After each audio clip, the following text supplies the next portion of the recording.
একদিন বিমল ঘুরতে বেরিয়েছে। প্রায় বিকেল বেলা বেরিয়েছিল, সন্ধে হতে আসছে।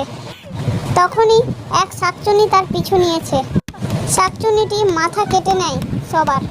একদিন একটি সুন্দরী মেয়ে, সে ছিল এক জিন। সে সেই সময় সেই রাস্তা দিয়ে যাচ্ছিল।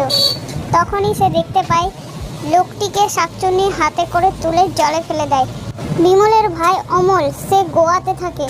সে একদিন গোয়া নদীর ধার দিয়ে আস্তে আস্তে মনে পড়ছিল তার বাড়ির কথা।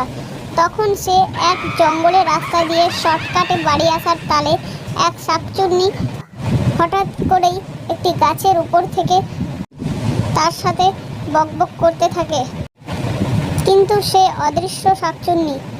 অমল তাকে দেখতে পাচ্ছিল না, তবুও তার আওয়াজ শুনে সে ভয় পায় না এইসব বলছিল। তারপরেই শাকচুন্নি তাকে দেখা দেয়। হঠাৎ করে গাছ থেকে নেমে পড়ে।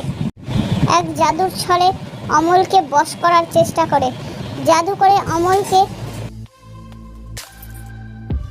হত্যা করে অমলের আত্মাকে নিজের বশে করে নেয় আর অমলের দেহটাকে টানতে টানতে নিয়ে গিয়ে নদীর জলে ফেলে দেয়, যেখানে অমলের দাদা বিমলকে ফেলেছিল।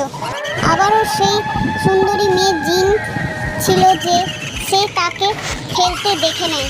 আর জিনের এক শিকারী শাকচুন্নি ও শিকারী এক নাগিন ছিল।